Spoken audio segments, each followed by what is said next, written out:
Hello, hello all. I am Rajiv Kumar. I got selected in 65th BPSC with 279 rank. जैसा कि हम लोगों ने प्रॉमिस किया था कि फ्रॉम 1 मार्च ऑनवर्ड्स हम लोग कुछ ऑफिसर्स मिल कर के अपने ऑफिस टाइम के बाद जब भी समय मिलेगा तो we will take recorded class of our subjects. तो उसी में हम लोग जो है आज से शुरू कर रहे हैं।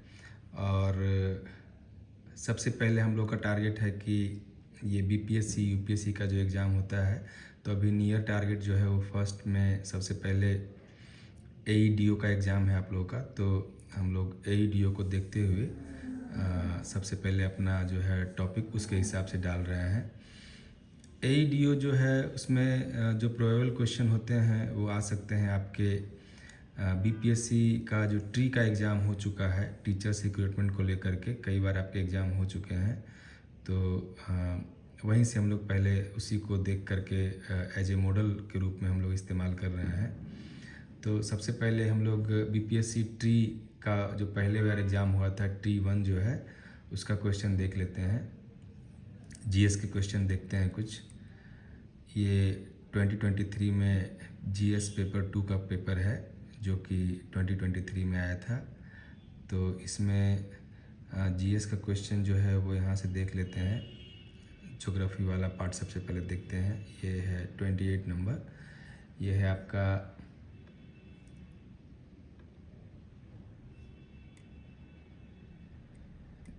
Number. The best method to prevent flood, grazing, afforestation, deforestation, more than one, none of the above. ये क्वेश्चन है एक कि जो है सबसे अच्छा तरीका क्या है बाढ़ को रोकने के लिए, उत्तम विधि क्या है, चराई, वनारोपण, वनोन्मूलन, उपयुक्त में से एक से अधिक, और नन ऑफ द एबव। तो आप लोग जानते हैं कि एक इंडिया में चला था national afforestation programme. National afforestation programme चला था जिसको बोलते हैं NAP, नेशनल एफॉरेस्टेशन प्रोग्राम। ये 2002 में लॉन्च हुआ था। इसमें ये सेंट्रली स्पॉन्सर्ड स्कीम था। ये सेंट्रली स्पॉन्सर्ड स्कीम था। तो इसमें जो है ministry of environment, forest and climate change, इस मिनिस्ट्री के द्वारा ये चलाया गया था। इसका एम था कि जो है to increase the forest cover to 33% in the country, 33% forest. और इसके दो कंपोनेंट थे। एक था ग्रीन इंडिया मिशन और दूसरा था national mission for sustainable agriculture, national mission for sustainable agriculture. ये दो इसके कंपोनेंट थे नेशनल एफॉरेस्टेशन प्रोग्राम का। तो जो है इसी का ये पार्ट है, इसी से ये क्वेश्चन है बना है। एफॉरेस्टेशन जो है वनारोपण। तो वनारोपण से जो है एक अच्छा तरीका है जिसके माध्यम से जो पेड़ के जो रूट्स होते हैं, रूट्स ऑफ द प्लांट, ये क्या करते हैं, ये जो है सरफेस रन ऑफ को डिक्रीज़ करते हैं और लैंडस्लाइड को प्रिवेंट करते हैं, प्रिवेंट लैंडस्लाइड। इसके अलावा जो है सॉइल मैनेजमेंट में भी ये सपोर्ट करते हैं। तो एफॉरेस्टेशन का ये सब फ़ायदा है कि जो प्लांट्स के जो रूट्स होते हैं वो मिट्टी को अपने बांधे रखते हैं, जिसके कारण जो है सॉइल का केवल मैनेजमेंट ही नहीं होता है बल्कि इससे फ्लड वगैरह भी कंट्रोल होते हैं। जो फॉरेस्ट एरिया है अभी बिहार का फॉरेस्ट एरिया अभी जो है वो लेटेस्ट डाटा के हिसाब से जो है लेटेस्ट आया था ISFR, Indian state of forest report, Indian as पर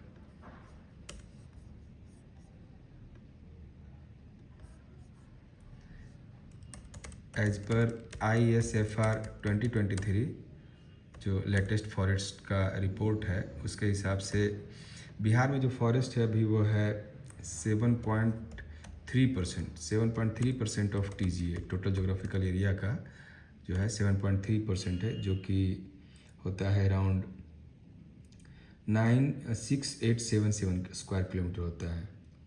6877 स्क्वायर किलोमीटर।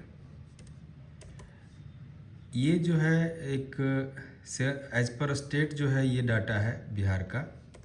बिहार स्टेट के वेबसाइट पे ये डाटा है कि 7.3% ऑफ TGA जो है वो है बिहार में फॉरेस्ट, टोटल जोग्राफिकल एरिया का। जबकि ISFR जो है 2023 के हिसाब से बिहार का जो स्टेट का जो डाटा है बिहार एज पर ISFR, वो बिहार में फॉरेस्ट का जो एरिया है वो है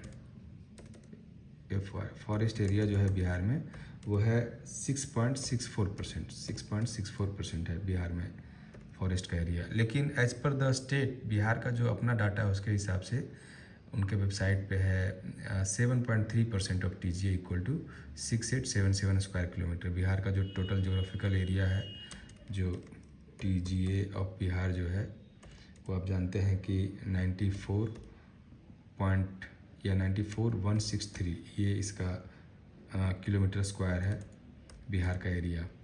तो इसका 7.3% जो है दैट इज़ 6877 स्क्वायर किलोमीटर। और इंडिया का जो अभी फॉरेस्ट है, इंडिया का फॉरेस्ट जो हमारा टारगेट तो है कि हम 33% तक फॉरेस्ट हमारा होना चाहिए, बट अभी इंडिया का फॉरेस्ट जो है वो है 21.76% ऑफ TGA।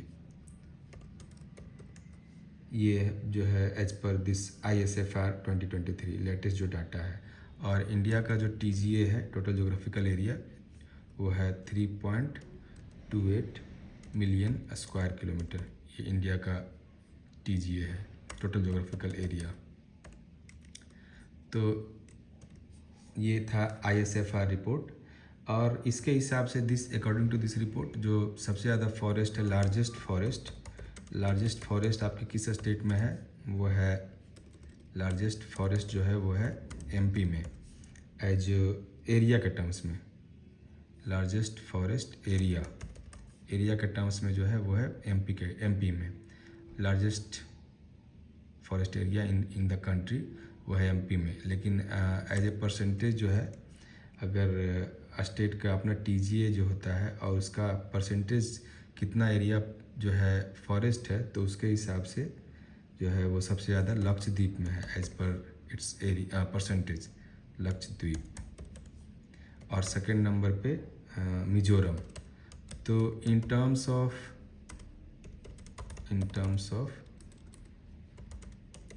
परसेंटेज,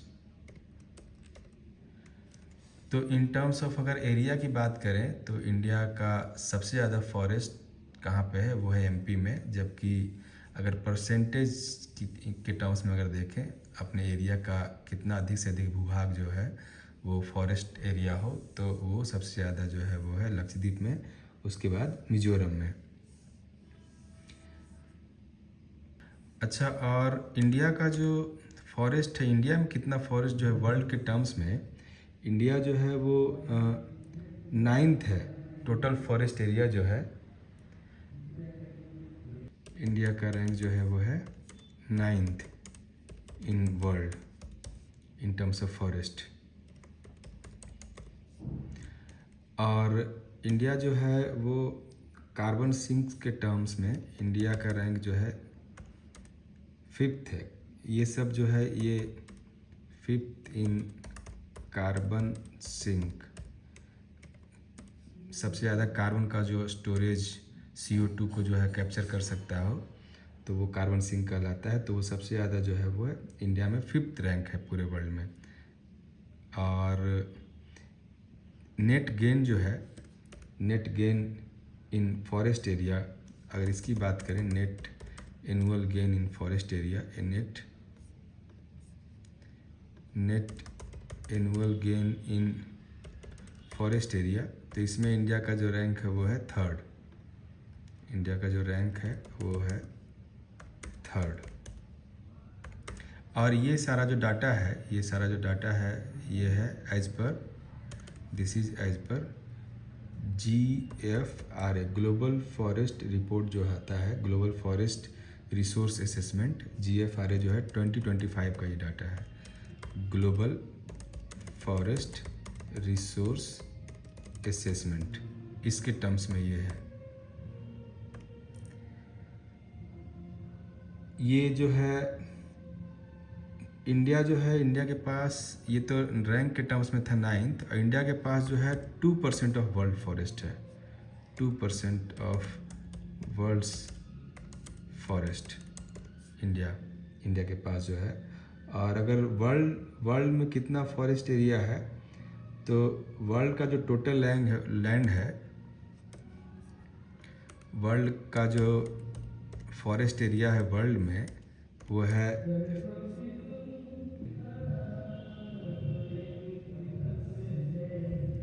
वर्ल्ड का जो है वो है 32% है फॉरेस्ट। वर्ल्ड का जो एरिया है उसका टोटल 32% फॉरेस्ट वर्ल्ड में। और 54% जो ये पूरे वर्ल्ड का जो 54% फॉरेस्ट है, 54% ऑफ वर्ल्ड्स फॉरेस्ट, वो आपके केवल 5 कंट्रीज़ में है, 5 कंट्रीज़ में केवल है, जिसमें कि सबसे ज़्यादा जो है वो है रसिया, और उसके बाद जो है ब्राज़ील में है अमेजन फॉरेस्ट, ब्राज़ील में। देन कनाडा में है, कनाडा में, ब्राज़ील में इसको कहते हैं अमेजन फॉरेस्ट, अमेजन।